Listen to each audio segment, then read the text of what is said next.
Welcome, everybody. Good morning. And just to reiterate, as Abhi said, yesterday's session was absolutely brilliant. In fact, many of the sessions were fantastic. And the one on Rwanda was obviously brilliant. Do remember that you can ask questions of Mr. Singh and Meenal Baghel by typing it into the comment section below. So do that, and I will continue to use those questions to pose it to both our speakers today. Meenal Baghel, Mr. Karnal Singh, welcome to the Media Rumble, TMR Online. Honor to have both of you on board. Meenal, I'm going to start with you. You know, flashback 2012.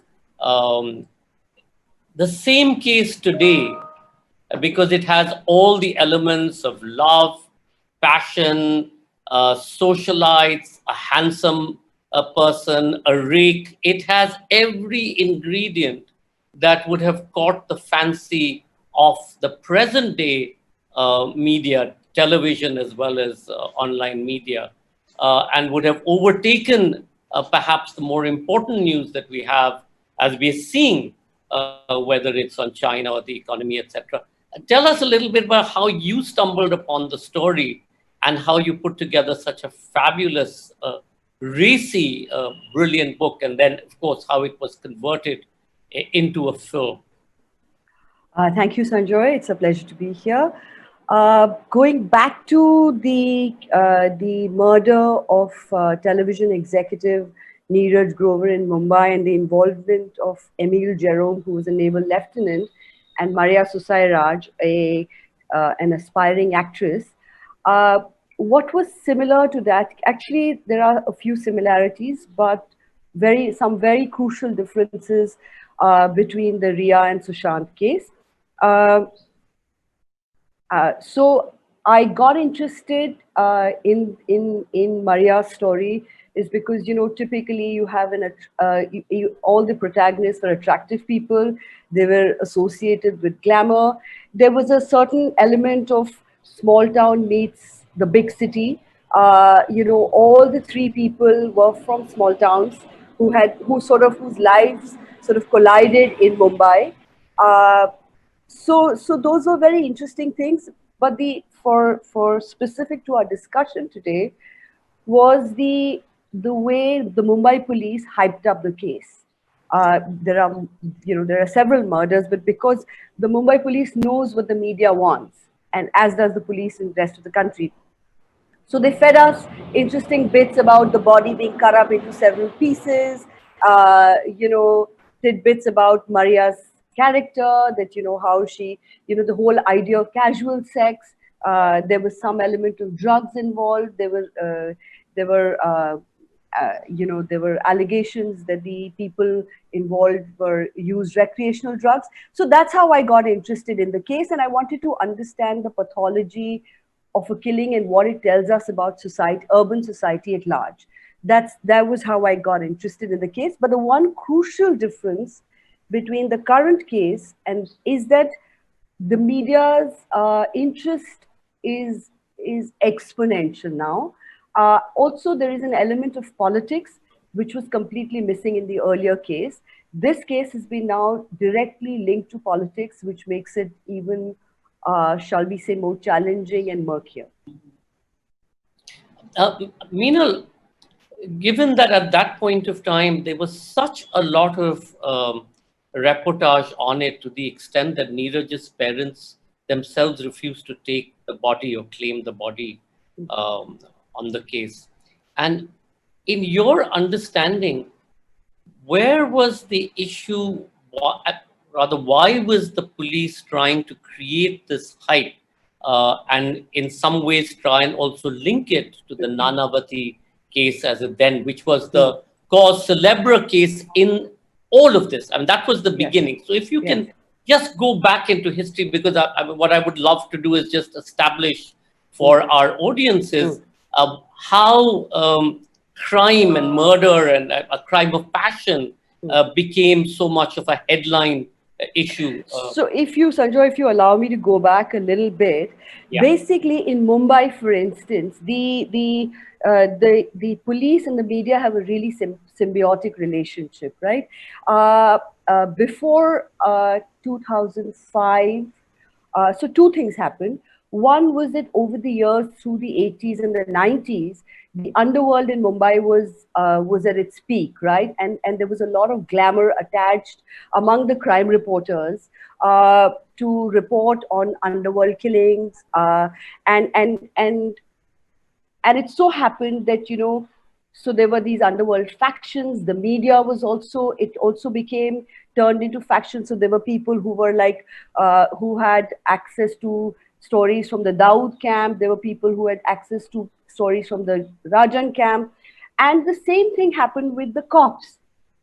And cops, I think, like most other people, also like to be in the news, and they saw themselves valorized, and films were made. And the other thing that happened in Mumbai in 2005 was there was a huge explosion of media. So, say Mumbai Mirror was launched in 2005, DNA was launched in 2005, the Hindustan Times edition in Mumbai was launched. So you suddenly, media became very, very big. Times Now was launched at that time. So there was a huge proliferation and explosion of media, and it became very, very powerful. And the cops, who are always, very smart, and understood that the media could be used. So there was a huge race among journalists to, get the breaking news, to get, to get that exclusive, which in turn was used by police, and not just by the police, by say politicians, to sort of also play and put out their own agenda. And that is where I think the start of the problems that beset journalism today began. Karnal Singh ji, at the same time in Delhi, 2008, 19 September, you were part of the special cell. It was 10:45 a.m. in the morning. Two teams were on their way to Batla House. This was post the devastating terrorist attacks that had happened on the 13th of September. Tell us a little bit about kya hua tha and what happened when the teams headed towards Batla House, and the situation when Mr. Mohan Chand Sharma at 11 o'clock in the morning called you. See, there were two teams which had been sent for searching the place. That is L18 Batla House. One team was headed by Inspector Mohan Chand Sharma. The second team, the backup team, was headed by ACP Sanjeev Yadav. I was sitting in the special cell office. At 10:45 a.m., Mohan Chand Sharma rang me up saying that there are certain people inside the flat and they are going in. I was waiting for the next report from the team when around sometime, maybe around 20 minutes later, Sanjeev Yadav rang me up. His voice was choking, and he told that Mohan has got bullet injury and head constable Balwant has got bullet injury, and both are being shifted to hospital. Terrorists are still holed up inside. So I told him that we have to catch them alive. Try to put whatever manpower is there at there. I'm also coming to the spot. And then I requested police headquarters to send 5 companies of the force and 1 platoon of commandos. I, along with DCP Alok, we reached the spot immediately. By that time, there was second encounter has taken place with Sanjeev team. And then I questioned my team people what has happened. So Sub-Inspector Rahul, who was there in the Mohan's team, he explained that the 7-member team had gone to the building, L18 building. This flat 108 number was on the 4th floor. One Sub-Inspector, Dharmender, went up. He was attired in Vodafone executive because one of the terrorists was having the phone of Vodafone. When he went up, he observed that there are voices from inside. So he came down, then the team went up. There were 2 doors to the flat. They knocked at the door, but it was bolted from inside. Suddenly voices, then the Mohan shouted that they are from the police, please come out. no response from inside. But then one of the officers noted that another door was open. The team entered. Then there was a firing from two sides on the police team. One was from the drawing room side and another from one room. In that firing, and police team also fired back. In that process, one of the terrorists fell down. Two were able to escape from the other door, while Mohanchand Sharma and Head Constable Balwant got injuries. And on the one room, in the left room, there were some people. We were not knowing one, two at that time. So Mohanchand Sharma and Head Constable Balwant, they were taken to the hospital. Then the second team reached there. They tried to apprehend the person from the left room. As soon as they entered, they were firing from the both sides. And one of the person from the left room, he got bullet injuries.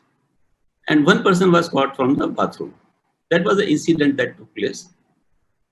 Karnal Singh, if you rewind to a few days before that, when the terrorist attacks actually happened across Delhi, and if you can tell us a little bit about how that played out and the efforts that the investigation group led by you made to be able to uncover this whole track, the way that you tracked the emails, the phone calls. Tell us the process that led to this.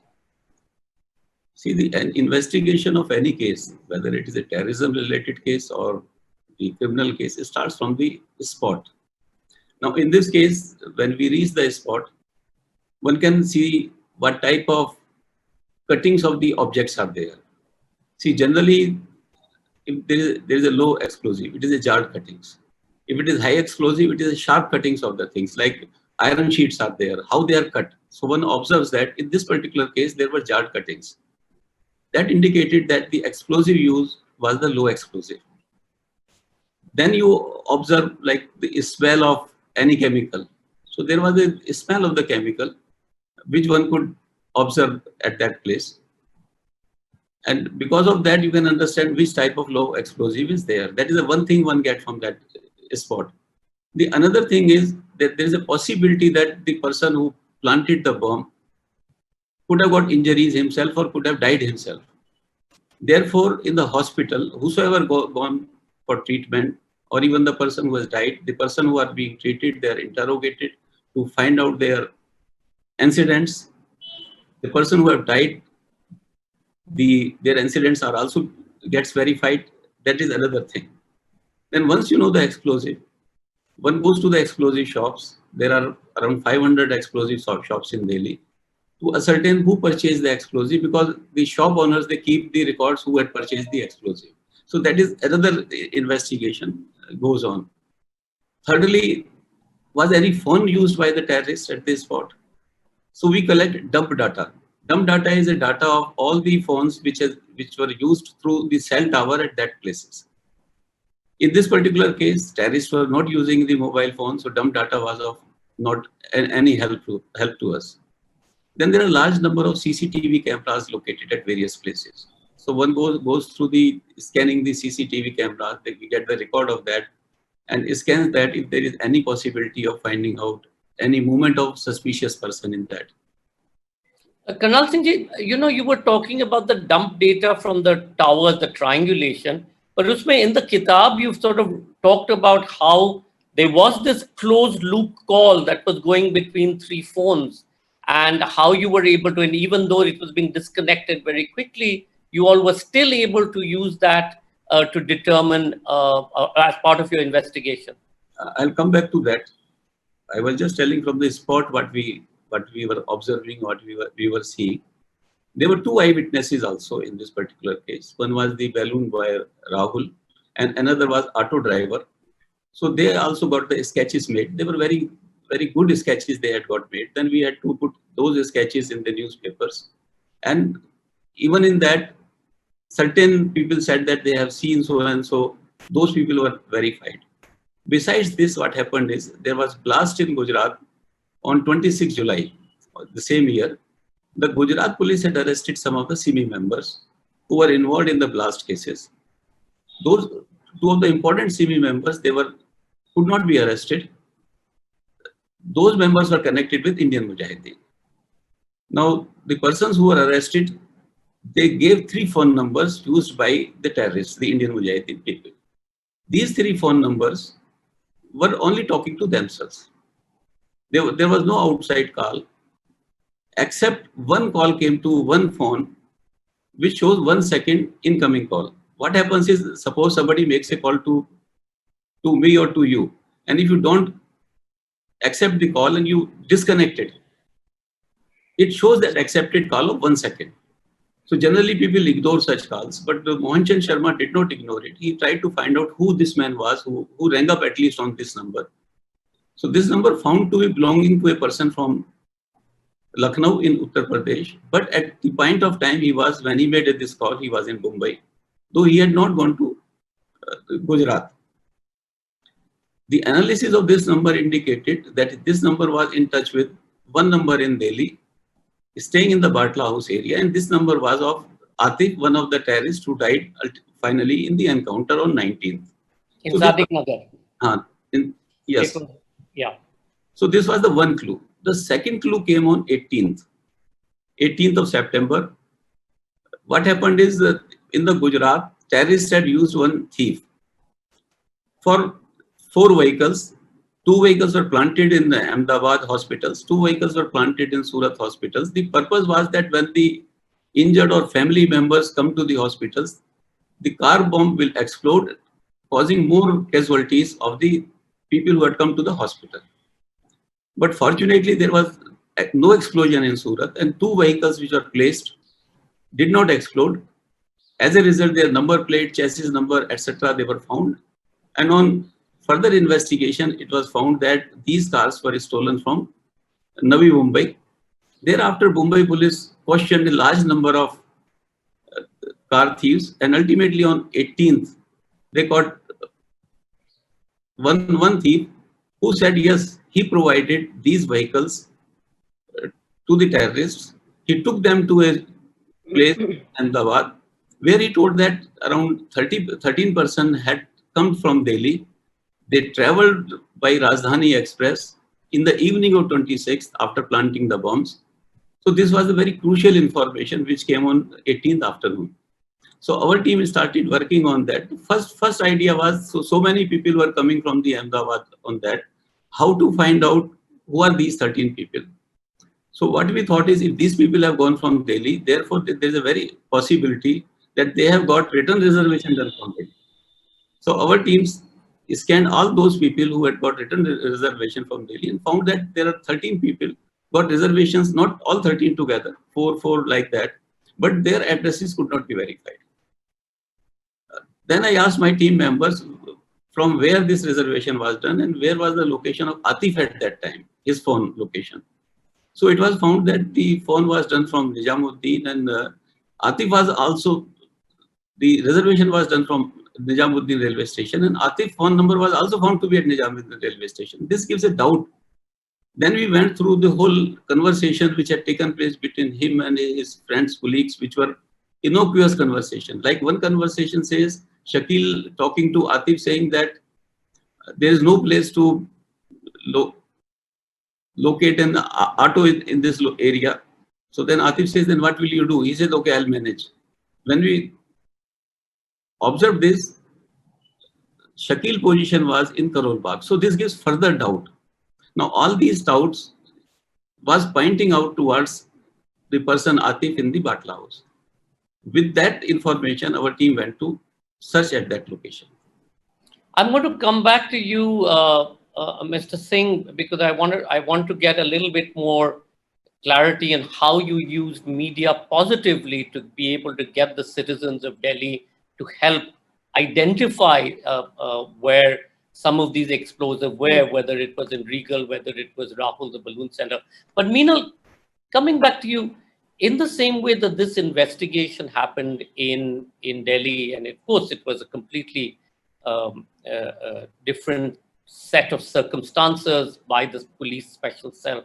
When you started researching what happened in the murder case in Bombay, what did you find? Did you find a complicity? Did you find that there was an effort to be able to subvert some of the evidence? Did you find that there were leaks happening between the police and the media, which was perhaps inappropriate or perhaps to create red herrings? What is it that you encountered, and how did you cut through?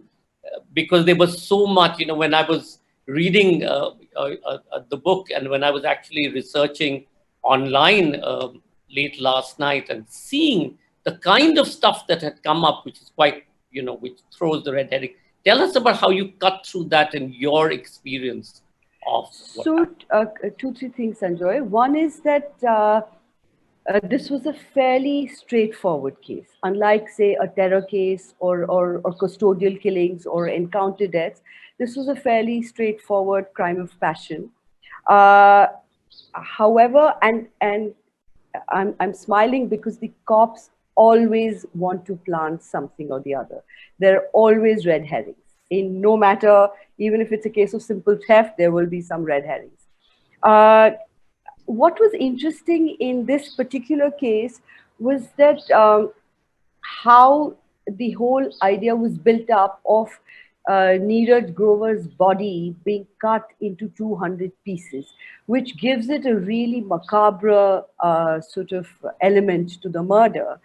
Whereas, and I'm not being facetious here, his body was dismembered into about 6 or 7 pieces for the simple expediency of how do you remove a body from a flat in Mumbai high rise, right?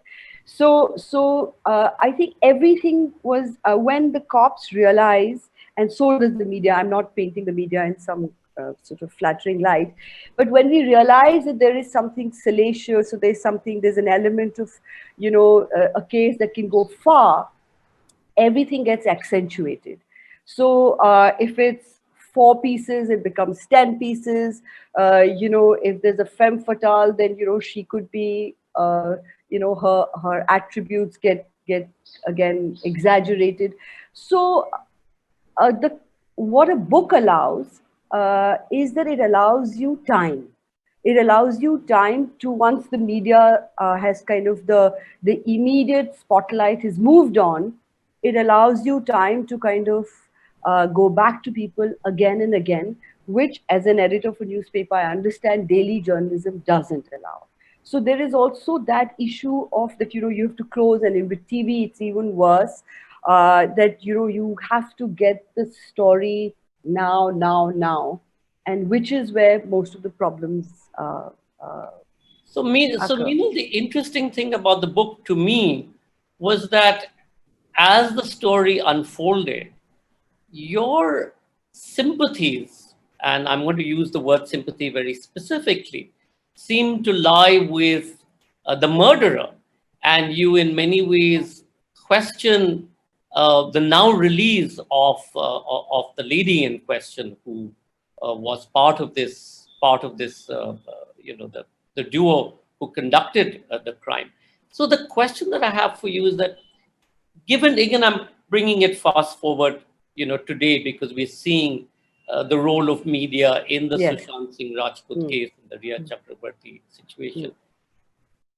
One is, why did you, or I have inferred that, and please feel free to push back on my analysis of the fast read of the book.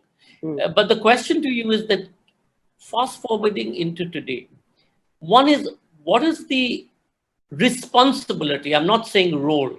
What is the responsibility of the media specifically? The second question to you, which is more complex, and it also has to do with the Arushi Talwar case, where the book and the film in many ways sort of looked at the case, but tried to uncover so many of the problematic inferences that the police and the CBI made in that particular thing, but certainly tilted it towards the innocence of Dr. and Mrs. Talwar. Here, of course, there was no question of innocence because the murder had been committed. But again, your sympathy seem to lie with the murderer? I wouldn't use the word sympathy. Maybe, I think, okay. So when you have a very, very accelerated reportage, there are lots of things that, it's all broad brushstrokes, right?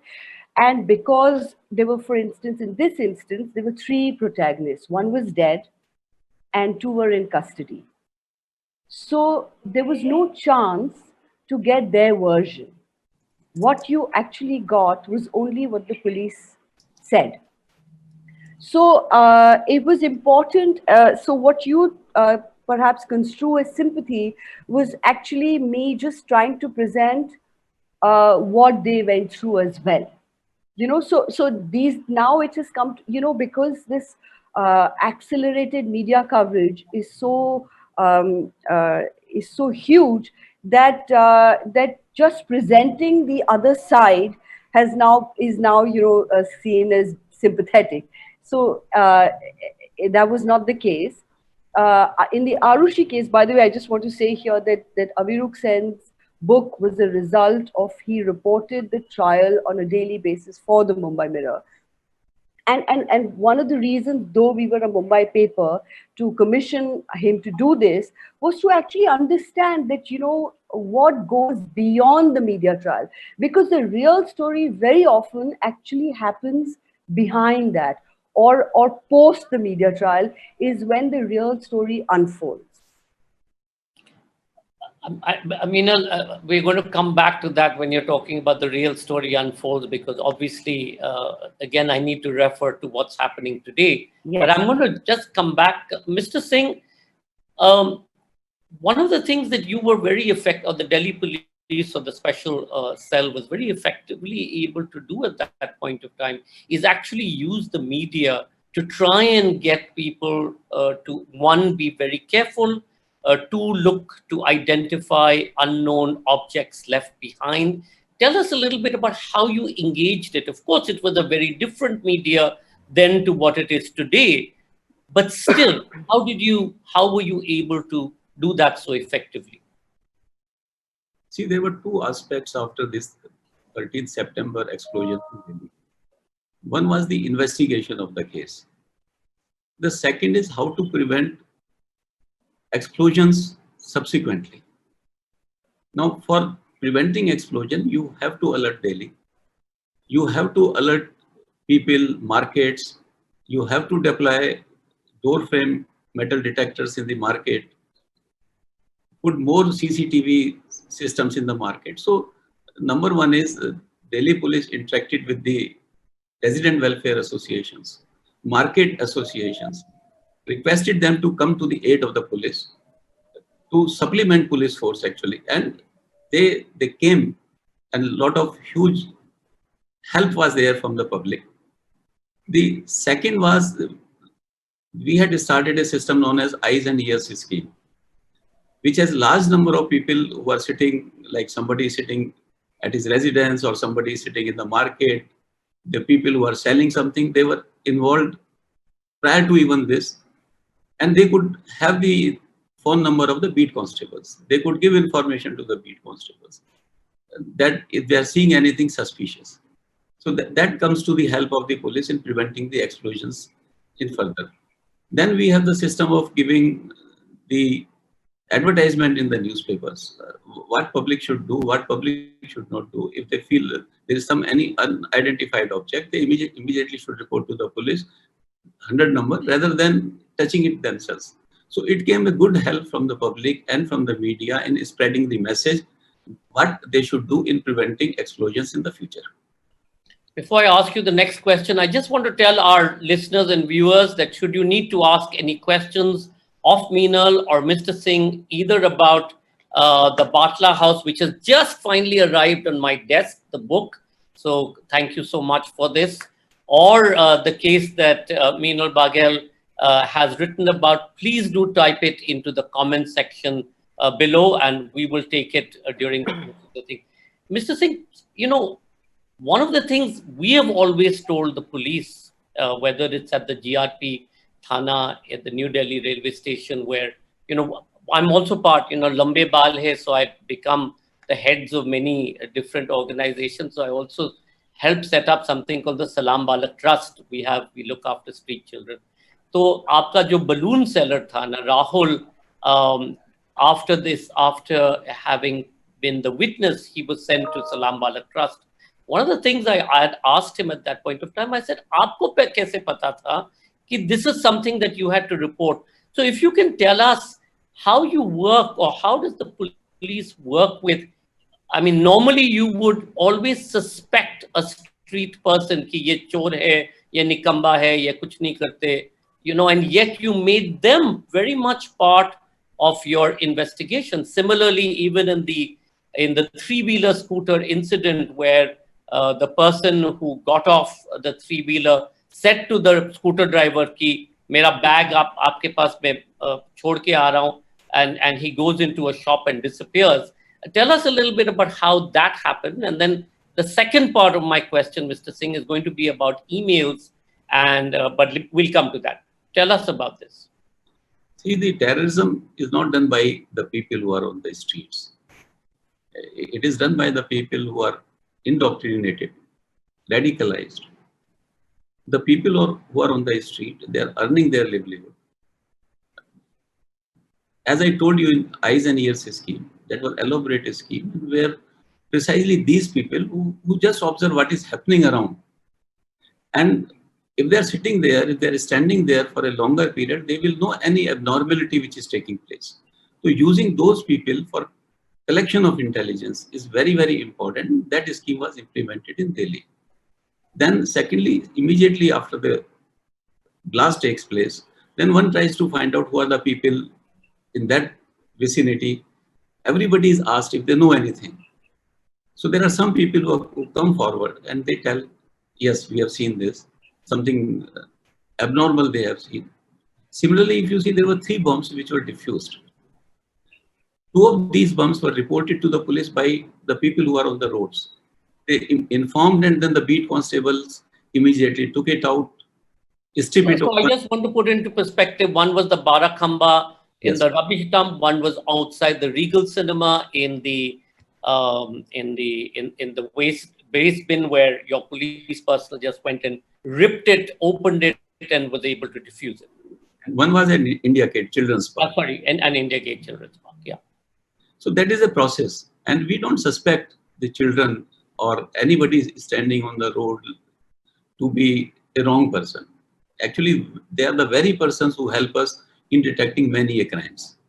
So, Mr. Singh, I have to now challenge that a little bit. कि, ज़्यादातर क्या होता है कि the children or these people on the street look at the police with great mistrust and distrust, whether it's people in a basti, whether it's people, street families, etc. Because the way sometimes that the police or the local constable treats them, and we've seen where we are always dealing with the police, and of course there's much more awareness today than there's ever been. We've been working for 32 years in the street.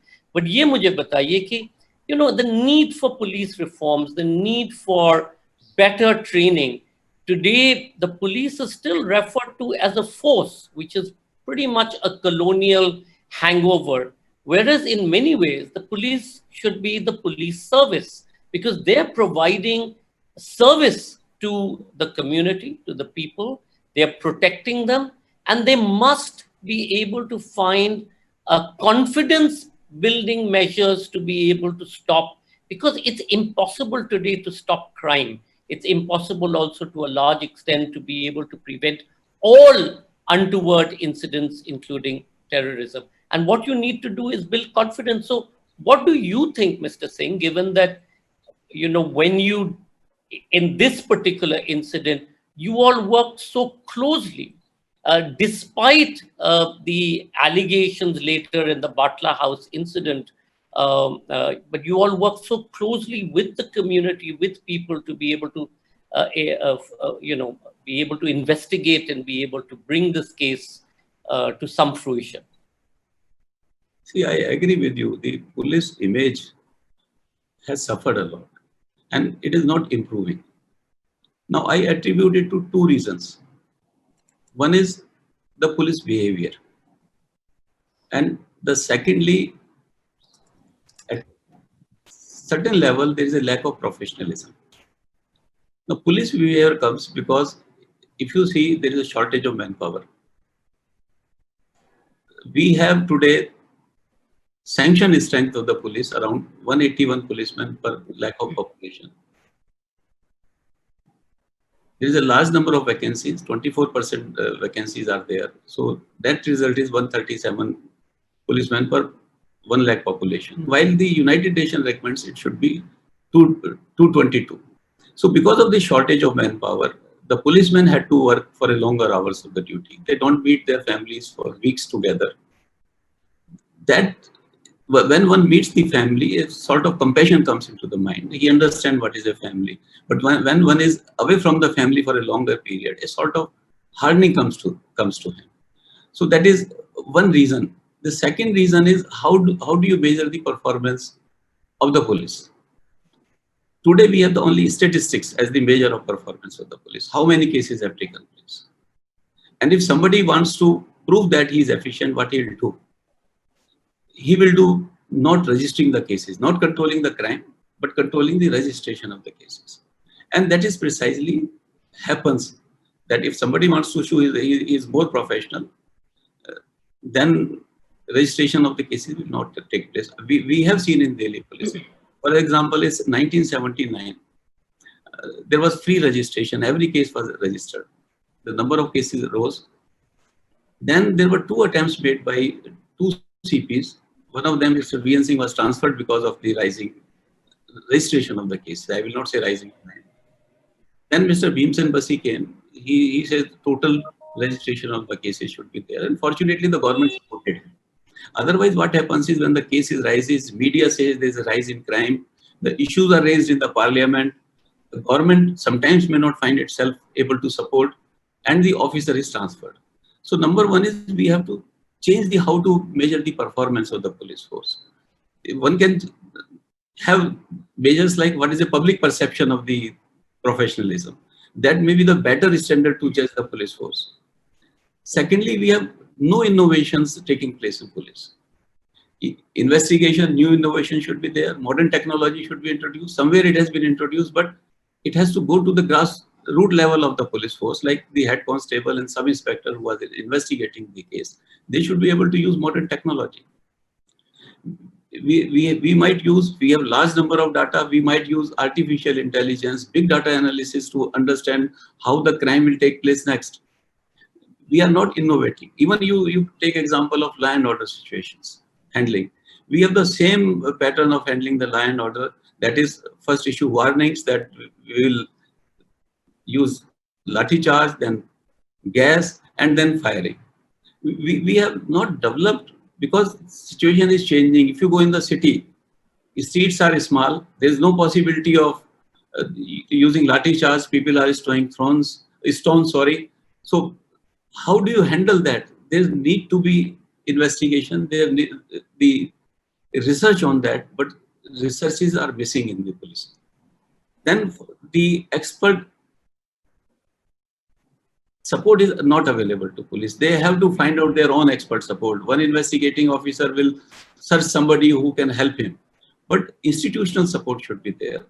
Financial analysis, for example, police is the sub-inspector or head constable is not expert in analysis, the financial reports, financial systems. Somebody should be provided to them. So many laws have come, and every law has to be investigated by the criminal law has to be investigated by head constable or ASI or SI. They may not be expert in law. So we need professionalism to inculcate it in them. And then think of training. The government is giving anybody who is posted in training institute 30% extra, but people are still do not want to go as an instructor in training institutes because training is the most important part. If you are not imparting training to the people, they will not learn, and if they don't learn, they will not do proper investigation.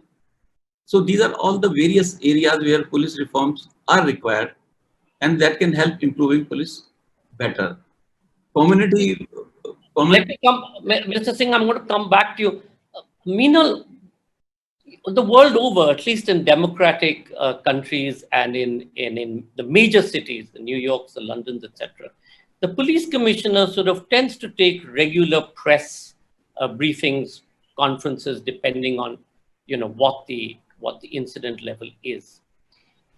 As I mean, now wearing your editorial hat, what do you feel, given the and I'm going to use the word unraveling very specifically, given the unraveling of the present Sushant Singh Rajput crime, which has got enhanced in every possible way, what do you think the responsibility, or what do you think the relationship between media, and I'm not talking about yellow press, and I'm not talking about I'm talking about mainstream media, be it television, digital or print, and the police should be? Because obviously it is an important symbiotic relationship. So there's no point sort of saying that nahi, ye nahi hota, ya wo nahi hota, but rather than always having to resort to sort of feeds or not acknowledged statements.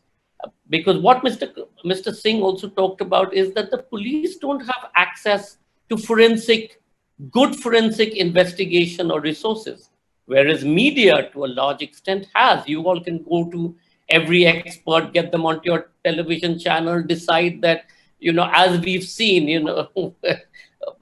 they analyze and give it. And to some extent, we have seen that the police then tend to be influenced because they feel that, acha, the media has got more information than us and a better analysis. So what do you feel should be this relationship? And what's the line? Also, where do you feel the line needs to be drawn? Because there has to be a line. Yes, of course. So I think the biggest change that has happened in the last few years is that the media has kind of lost its healthy skepticism towards figures of authority. So the whole basis of the media that's speaking truth to power has absolutely been demolished. So what has been happening specific to police and journalists, I think, and this is not just in Mumbai, it's in Delhi, it's in most cities, is that the media has started. So in Mumbai, for instance, off the record briefing is now the norm. But you can say anything off the record, you have no accountability. And the media, because again, there is such a race to kind of breaking news, that you reproduce that unaccounted, unquestioned statements. You spoke about forensics, etc. But I must tell you, in the case of Sushant and Riya, for instance, where was the majority of the stuff coming from? It was in the course of the investigation, the various agencies were widely leaking stuff. They were leaking WhatsApp chats. They were leaking bank account details. So media was... Meenal, can you clarify when you think they were leaking? So the investigative agencies who were investigating, in this case, there was the ED, there was CBI, there was the Narcotics Control Bureau. In fact, the leaks were coming so hard and fast that we had to sort of say, okay, maybe this leak today and that. So it was just, it was like a waterfall, So so the media, I think the healthy skepticism that I'm talking about has just gone. And we need to go back to journalism 101, that, that whole two sources, confirming things with two sources.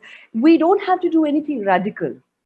So is that the line? That's the line. That's the line. That's the red line that you get. Fact check, yes. two sources, push back on anything that comes. We don't have to do anything radical. We just have to go back to the basics that, fact check, fact check, fact check. There is no fact checking happening. So Meenal, Mr. Singh, both of you have talked about the need for better training. And Mr. Singh, I have lectured at the police academy a number of times on child rights and the issues thereof. Meenal, I speak to a number of, education institutions in terms of journalism and entertainment, etc. And in both, the question that arises, and this is what I want to pose to you, is that, and this is much more true perhaps, Mr. Singh, of the police force. And I said this once to a police commissioner. I said, sir, when you are recruiting people at that very base level, if you're going to recruit people from across the spectrum who perhaps don't have the aptitude needed to be part of this force, therein lies the first problem. Similarly, Meenal, in journalism school today, you have all kinds of people who've joined. What is the responsibility at that very first stage of being able to weed out or able to admit those people, not necessarily because they can pay for being able to attend a course, but because they may go on to becoming good journalists or good police professionals? And both, and Mr. Singh, this is both at the level of the beat policeman. So I'm not talking about the I.P.S. where you have to do an examination and there's a basic line. Though, of course, you don't choose to be, you don't necessarily choose I.P.S. cadre. You can choose IAS or whatever, or IRS, and you can be given I.P.S. So in both cases, what is your suggestion? So if I may, sorry, you wanted to. Mr. Singh, go ahead. Yeah, at the time of selection, the process is at any level, the written test and interviews. We do not have psychological tests of the person to understand what is the psychology of the person and how good or bad he could be a policeman. That is one part which is missing.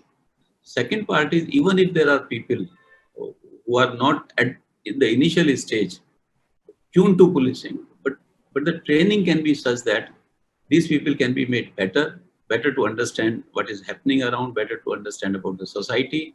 It is a possibility. But as I was mentioning, training institute is considered to be not a very good place. Punishment posting. Considered to be punishment posting. So we have to change even the training methodology. Maybe we start the online training where anybody just log in and understand what is there, rather than going to the training institute. Training institute is fine. For example, there may be many people who have good understanding. We can have a university, online university, where any police officer who is interested can join and can understand, can learn more and more. So we have to, that's what I'm saying, we have to change the technology. I had also suggested to one of the university in Delhi that why don't you start a knowledge management stream. What happens in knowledge management? A large number of policemen, or maybe any industry, I'm giving example of policemen, they retire. They have a vast knowledge with them. This vast knowledge remains unutilized. That their tacit knowledge can be put into the computer systems, and the resource persons' names can be put into the computer systems. And that knowledge database can be used by the police officers to go through the various situations which they can encounter, and that can help.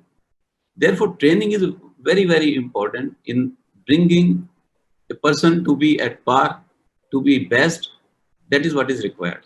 In fact, very jokingly, one day, Mr. Singh, I had said to one of your commissioners कि सारे force को दो serial दिखा दीजिए, Bones. I don't know whether you've seen the serial Bones from the United States, which sort of is a forensic serial. I said, वो दिखा दीजिए, at least they learn something. Meenal, your comment on training, and then I'm going to just end with one quick question to both of you. So I think the one thing that is common to both journalists and to people in the police force is the disproportionate power they wield. We must be mindful of the power that they wield. I'm not so sure whether this understanding can be sort of how should I say, can be embedded, inculcated in people at the joining level, at the entry level. But I think if over time, like journalism, is a craft, the more you practice it, the better you get, hopefully. So the idea is that it has to be something that has to be learned in the newsroom. So you have to create a learned culture where you know that you have to use this power very, very responsibly. And I think a lot of responsibility lies with editors, with senior I.P.S officers, that what is the culture that you are creating. And of course, you do need training from time to time. I mean, there's no denying that. But I think the most basic thing is that the understanding that you wield disproportionate power and that you have to wield it very, very responsibly. Unfortunately, Meenal, even as we speak, that disproportionate power is being used in newsrooms for all the wrong reasons, and the kind of perhaps example, as you said, role models that are being developed, where you're shrieking and shouting and asking questions is just completely wrong. But that's another conversation. Last quick question to both of you. Problematic, Mr. Singh. You talk about how emails were examined to be in the Batla House encounter inquiry. And the question that I have for both of you is, what therefore should be perhaps important in terms of individual rights where it comes to accessing stuff like emails, phone conversations, etc.? Is there a line for that?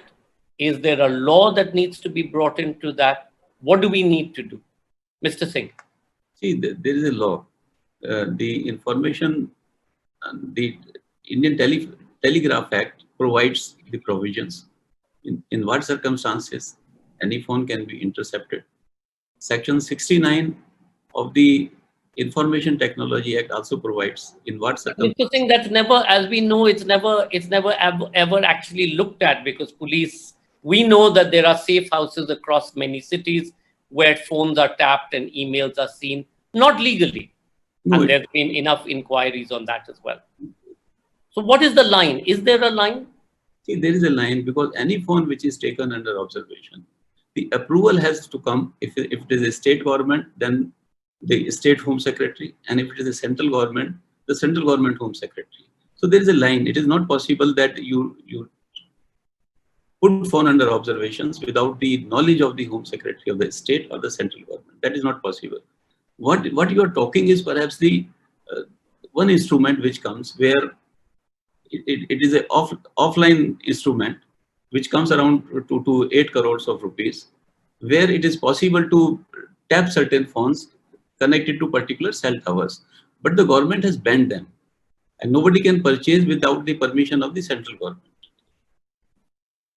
Meenal, in the UK, they tapped phones of individuals. They used that. Newspaper editors and newspaper bosses use that, sometimes politically, for political cause, but a lot of the time for primarily increasing the sales of their papers. What do you think is the line? Well, we know what happened to those editors, right? And the UK, thankfully, has a corrective mechanism where this was exposed. But we don't. Yes. Where this was exposed and they had to pay a price. And I think whether it's the police or the media, I think we need to build some prices to be paid for crossing that red line.